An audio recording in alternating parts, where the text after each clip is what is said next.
set. Okay, we're coming back into open session, so we'll need a motion, please. Mr. Mayor, I move that we leave closed session and further certify that all matters discussed were pertinent only to the motion for closure. I should probably check. Second. See if council- Okay, we have a motion and a second. I heard John and Joe at the same time. So we'll have a roll call, please. Counselor Jackson, Aye. Counselor Eby, Aye. Counselor Letterman, Aye. Counselor Salas, He stepped out. Counselor Coughlin. Aye. Okay, thank you very much. We're now back in open session, and we'll take up where we left off in item number 28 is discussion on task order RFP 2022-002P-04 with River Bend Engineering, Inc. for Two Rivers Park Restoration Phase 3 and Hazard Mitigation Location 25 in the amount of $91,655.28, including gross receipts tax. Mayor Crawford, councilors, I'm Eric Boyd, the Water Resource Director. This agenda item, so if you guys recall, in July, we had our flood event that damaged various infrastructure throughout town. One of the areas that received damage was Two Rivers Park. There's a shorter pedestrian bridge that is further to the north of the parking area, and there's a railroad tie retaining wall that's right there, and that retaining wall is substantially undercut and is collapsing. And so we had intended to apply through a special FEMA fund called BRIC. It's Building Resilient Infrastructure in Communities, to do a project where we tear out that wall and cut back the bank on the east side and to get the river away from Robin Road a little bit and create a more accessible floodplain in that area, and then to replace that pedestrian bridge in that location. And throughout that area, we would install grade control structures that also function as fish habitat so that we can slow down the down cutting that we're noticing in that area.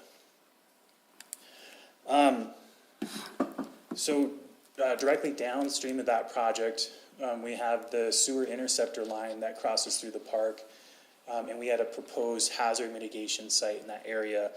This is location 25, and with the funds that we had for the interceptor line, there's specific restrictions that FEMA would fund based on the direct response to a disaster. So the BRIC funds is like a hazard mitigation. It's not specifically damage that's tied to an event. It's just hazard mitigation in general. But the funds that we have for the hazard mitigation project as part of the Hurricane Sandy relief package requires that structure to be in direct contact and within a certain distance away from the sewer line. And so because of that distance and that obligation, that's why Moles and Corbin has designed a structure in that area that's pretty intensive. It would be underground, but it's still pretty intensive work that would require most of the trees in the vicinity of the longer pedestrian bridge to be removed, including some trees that are, I think one of them was up to 30 inches in diameter, and there was a handful that were greater than 24 inch. But I think all in all, it's around, 25 to 30 trees that would be removed all in that area. But so since we're applying for the BRIC project just right upstream, what our thought process is let's eliminate the hazard mitigation project from the FEMA, lose those specific restrictions that we're getting from the hazard or from the disaster fund, and then be able to implement the BRIC program there. And we can do a series of 3 large rock weirs that would not eliminate any of the trees in the area, but would still provide the 5 foot of scour protection that was the driving factor for the hazard mitigation. So we wouldn't sacrifice any of the protections that we would get from the Moles and Corbin project, but we'll have a project that's slightly cheaper. It's going to fit more within what we would expect in a park. and we wanted to cut down any of the trees. That sounds like a win-win to me. So, It's the way to go. with us already being over budget on the hazard mitigation project, it makes sense for us to cut that to be able to use those funds and other components on the hazard mitigation project. The one difference is that the brick requires a 25% match. Right now, because the state is paying for a part of the 25% match for the regular FEMA project, our match was only 7%. But when we look at the cost difference between the Moles and Corbin design and this, we're probably only going to be putting in an extra $20,000 to get an infinitely better project for the community in that reach. So for these projects, we're going to work with Riverbend Engineering. Riverbend's, designed quite a bit of work for us, and we're really happy with the designs that they're working on with us. And the total price would come into $91,000, including gross receipts tax.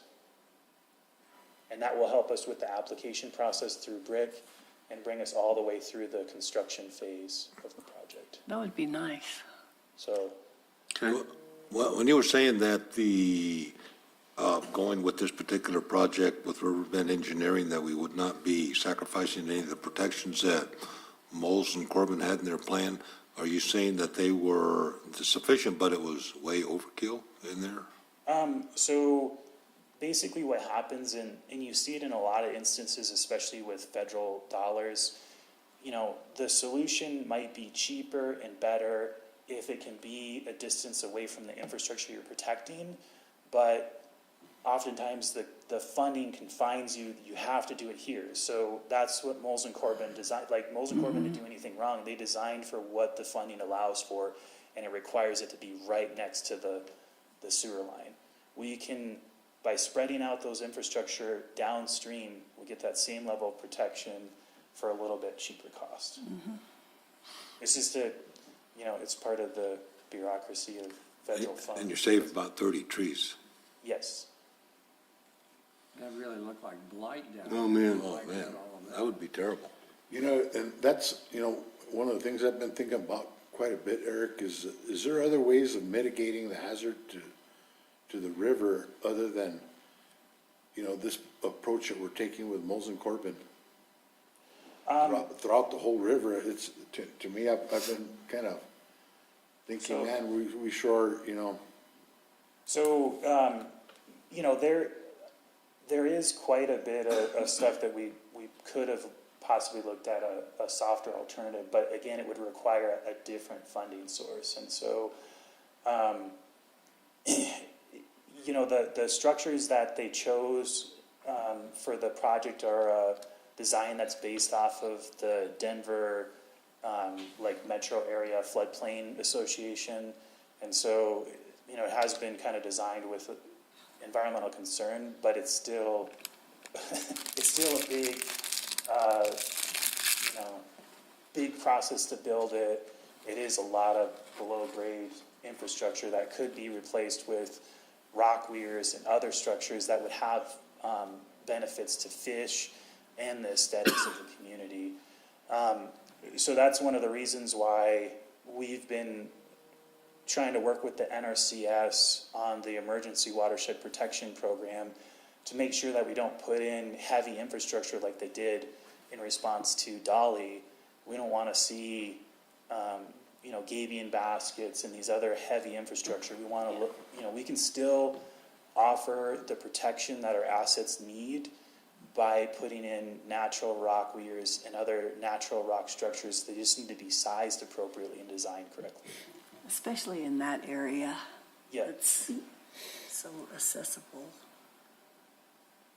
So I'm hoping that over the next few years that we'll have a lot of good examples of what we can do with a more aesthetic and environmentally friendly practice on the river for protecting assets. And the reason I just throw that out there, and, I don't know if it'd be a deal over here, but, in other, just like on the Pecos, the Santa Rosa Dam was put in place. They really use it as a storage dam, but it was put in place for flood control, and it's upstream. So, if over here, instead of taking such an aggressive approach, if there was an upstream flood control dam and then you just release the water, you know, at a slower rate, but I'm just saying that there may have been different types of alternatives to look at. The only upstream we have is Mescalero though, right? Yep. And, you know, if you guys remember all of the pictures that I showed you, you know, post-flood event, we really do not need that big of a floodplain to mitigate the damages that we saw. I mean, just in the areas in Two Rivers Park, and that, you know, that area is still entrenched, but you give it a little bit of floodplain, that water really did not come up that high. You know, so our goal for dealing with the Rio Ruidoso needs to be restoring floodplain where we can, and then installing structures that slow down the water so we don't have that very fast velocity water that's Right. just shooting through town that brings up debris and cuts down into the river and causes the erosion. Right. I think we're gonna continue seeing that type of debris coming down.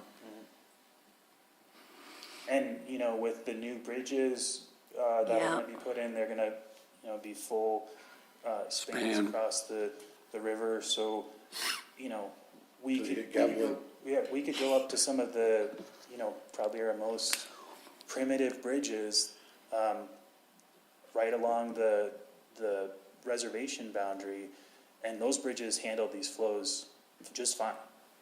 And it's because they go over Spanned. the whole river. And so that debris field was able to pass through it. But it's gonna, once we build those bridges, it's gonna hit Gavilan Canyon Bridge, Yep. it's culverts.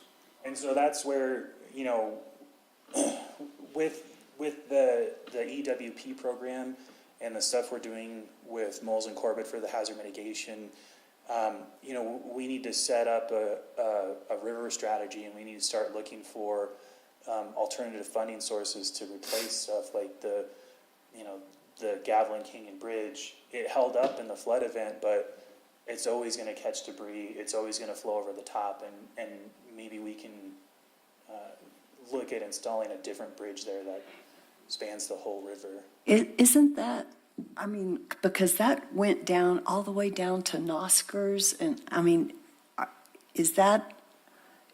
did we have to do the cleanup? Because, I mean, can't the property owners say, because Yeah. of your bridge, my property keeps getting flooded out?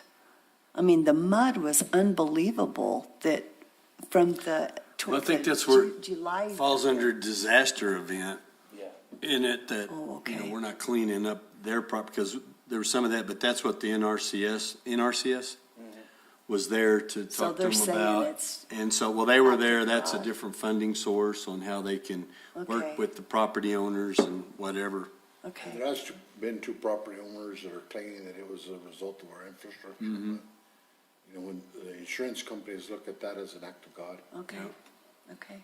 Okay, so we good on number 28? Yeah, I like So we'll have that on what? regular.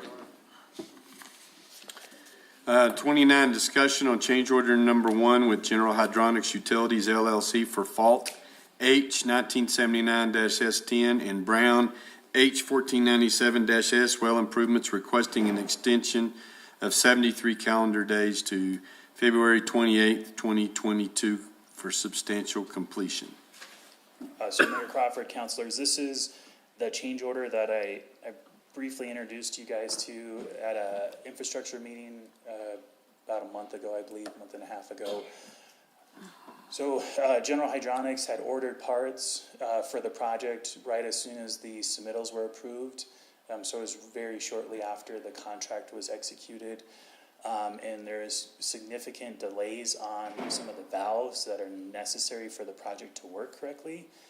And so we put General Hydronics on a 20-day contract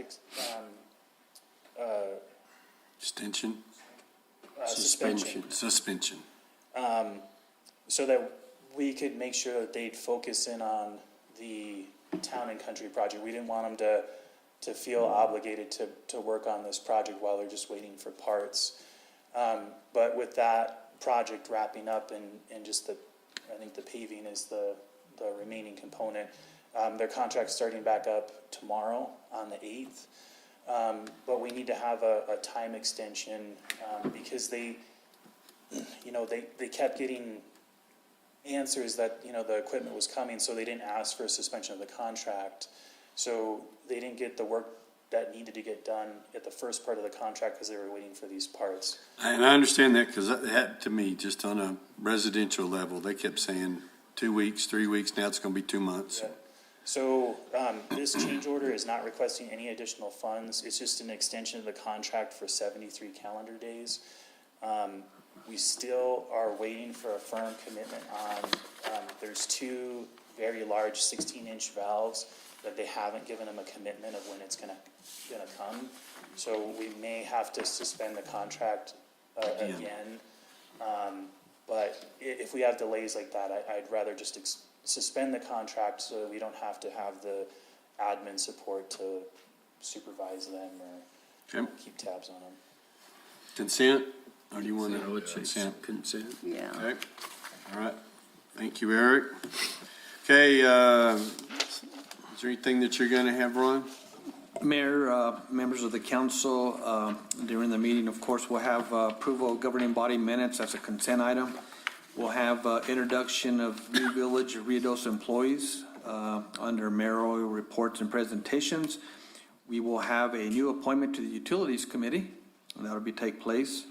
We'll have the report from all village departments. What about a new, Tourism? board member for Parks and Rec? Yeah, there's supposed to be one for Parks and Rec, Cindy Carrie, Cindy last name Carey. Carrie. Cindy Carey. Okay, let me check. I had, there was a copy, I gave it back to Yvonne Okay, for Carrie, and for, the other one was for utilities for Reynolds. yes, okay, I'll check on that and add it on there. Okay, good Thank you. catch. And then we'll have 2 public hearings. The first one will be Restaurant A license. This is for the Pizza Hut. And the second one will be a wine grower, 3rd off-site location, and this is for Noisy Water Winery. For the old, What about recognizing the 2 corporals? I believe that was going to be on there also. Do we want that under the managers or the mayor? It's under promotions. Should be under promotions. Employee recognitions. Okay, so that'll happen under the new employees and then promotions. Okay. Yep. We should probably add Stephanie to that as well. Okay. Yeah, because I didn't know until Yeah. yesterday that she had got promoted. Something else, FYI, something that I talked to you about yesterday, the Ruidoso Downs Racetrack has been in talks with the governor about the ability of building a indoor coliseum, whatever, on the property.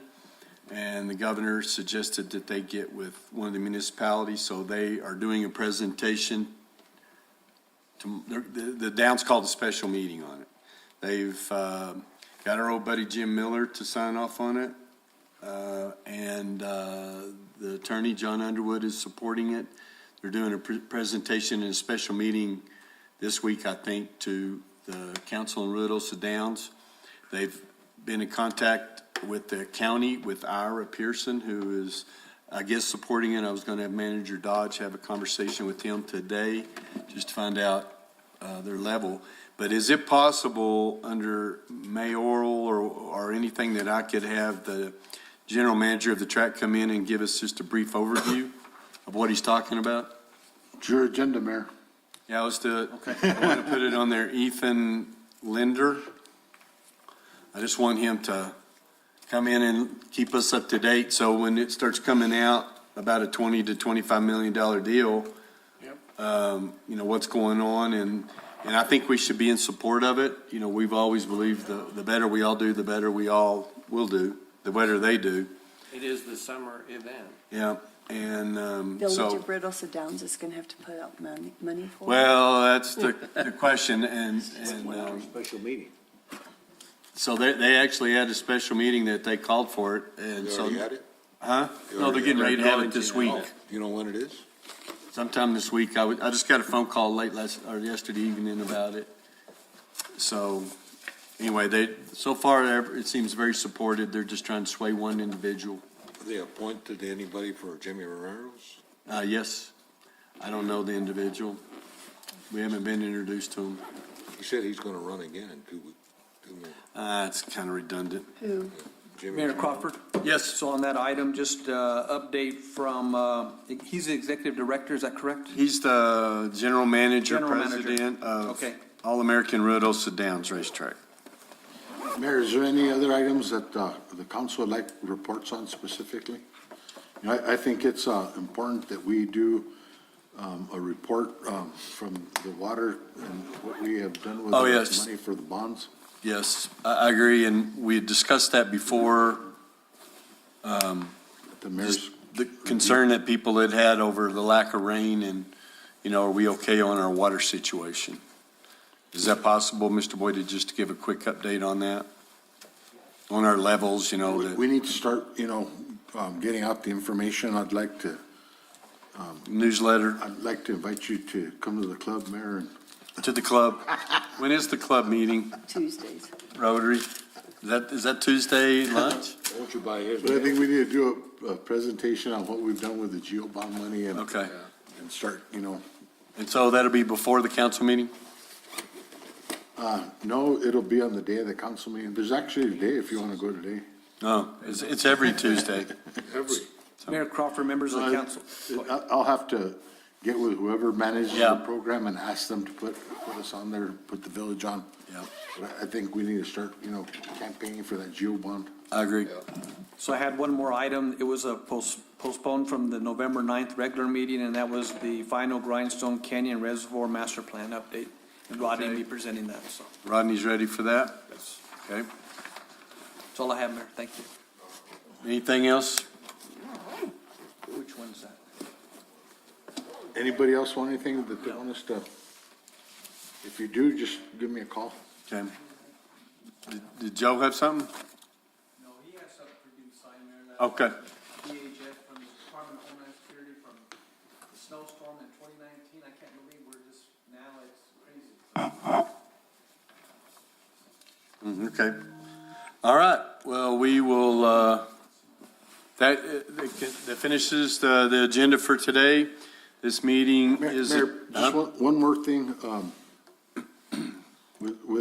Last week on Friday, I was contacted by Windstream.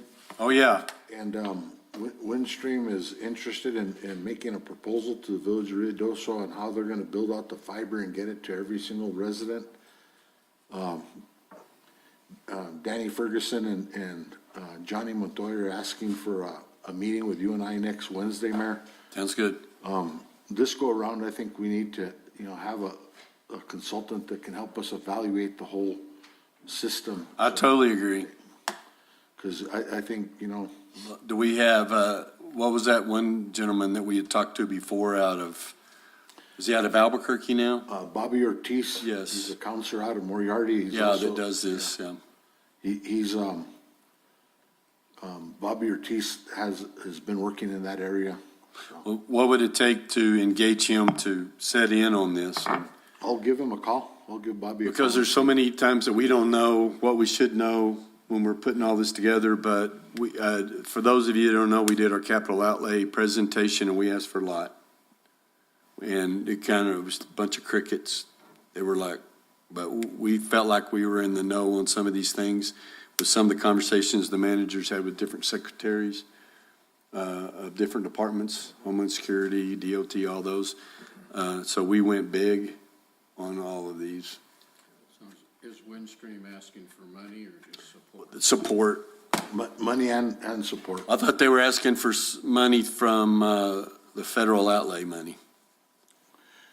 They are asking for some federal outlay, but they're asking us to help with some of our American recovery money, Okay, so. money that comes in on though. Because one of the big things we asked for was workforce housing, 5 million. We asked for broadband, 3.5 million, was it? Would that encompass that? Could. Yeah. And then, man, I went blank. Water streets. Huh? Water, street, sewer. Water Street sewer was 5 million. And then the other one was gap funding for the bridges and the sewer and whatever. And that was our big ones. But it was, what was the total? 10 million, $11 million, something like that. Something like that. So we weren't shy about it. Well, that's good. Well, that's true. So anyway, Yeah, they're asking us to send a proposal for. We got the committee meet and greet this Thursday. yeah, the meet and greet is going to be Thursday at 5 o'clock to roughly 7. So please be there with bells on and Is that hors d'oeuvres? hors d'oeuvres. And then we had sponsors for hors d'oeuvres and some adult beverages that put in, and we'll be giving out just some little gifts and just to thank you. We wanted everybody to get to see everybody that volunteers all their time, and y'all to know who they are and them to know who one another are. So we're looking forward to that. That's nice. And just a little quick thing. So, all right. Anything else that we can think of? No more buts? Okay, this meeting is adjourned.